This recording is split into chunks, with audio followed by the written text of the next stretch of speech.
noticias nacionales. Los gremios del transporte harán asambleas pero no paros. En medio de idas y vueltas, la Confederación Argentina de Trabajadores de Transporte aclaró que este lunes los sindicados del sector realizarán asambleas en sus lugares de trabajo, pero no paros. Dijeron que las protestas de ningún modo representan medidas de acciones directas o un paro de actividades.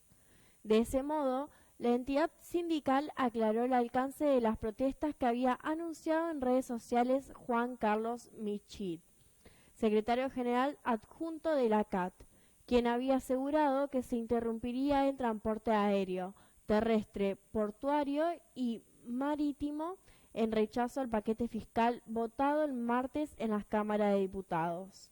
Teniendo en cuenta el nivel de repercusión que tuvieron las palabras de Smichit, la CAT compartió un texto aclaratorio en el que citan lo resuelto en el último plenario de la Confederación. En otras noticias, Caballo advierte un estancamiento de la inflación entre 6 y 7%. El exministro de Economía, Domingo Caballo, advirtió que la tasa de inflación de los próximos meses se estancará entre 6 y 7% mensual. Sostuvo que podría modificarse en caso de que los gobiernos comuniquen con claridad cómo será la salida del cepo y la unificación cambiada. Nuestro pronóstico de estancamiento de la tasa de inflación a partir de junio entre el 6 y el 7% se basa en el fenómeno de la incidencia inflacionaria que aparece cuando comienza la indexación retrospectiva de muchos de los precios de la economía, en particular de los salarios, las jubilaciones, las tarifas de servicio y probablemente el tipo de cambio pseudo libre, sostuvo Caballo en su blog personal.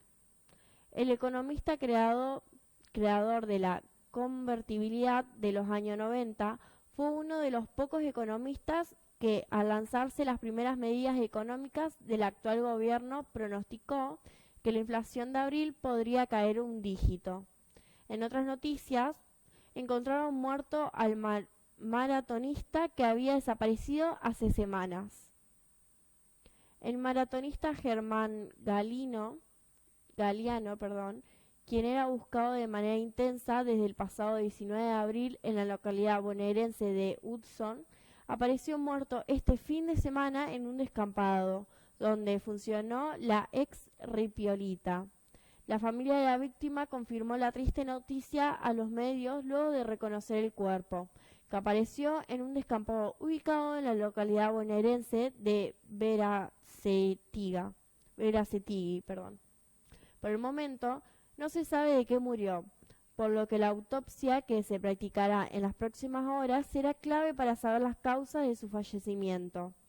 Ante este escenario, la Fiscalía de turno abrió una investigación por averiguaciones de casuales de muerte.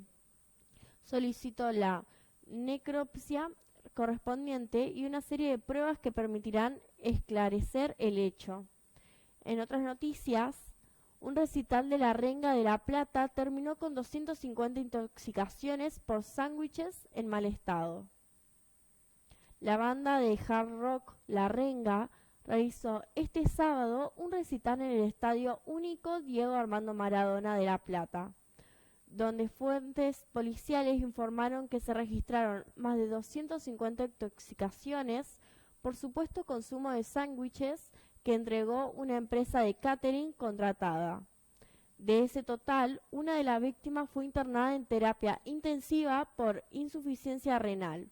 De todos modos, señalaron que ya se encuentra fuera de peligro.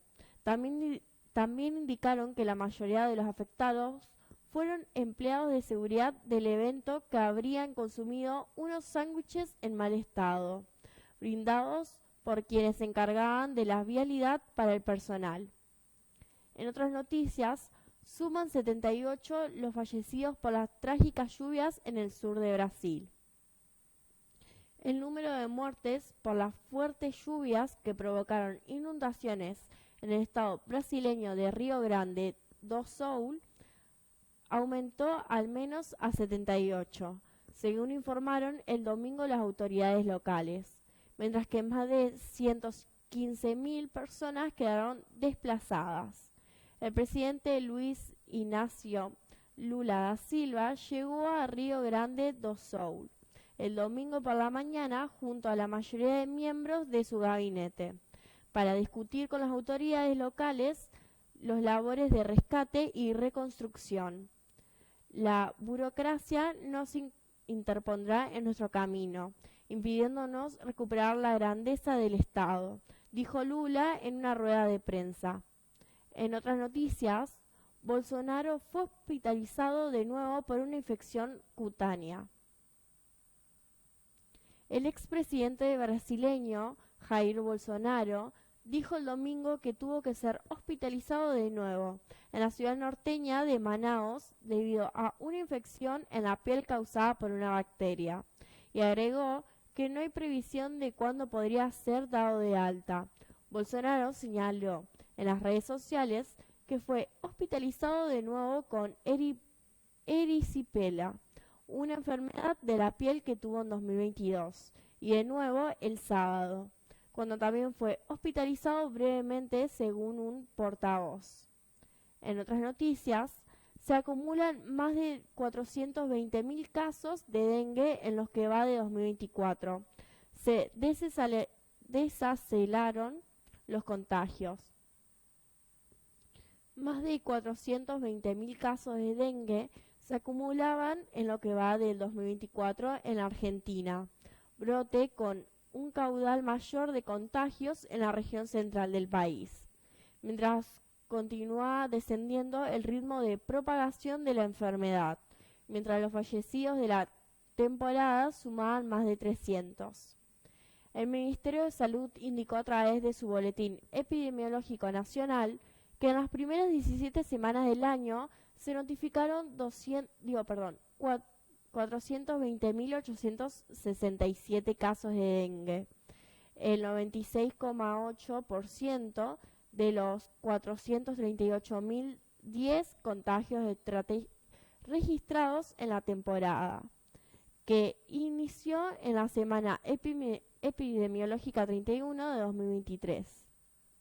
Y estas fueron las noticias de hoy, día lunes 6 de mayo, y los esperamos mañana a partir de las 9 de la mañana con más novedades, estilo RPM por el canal C5SF.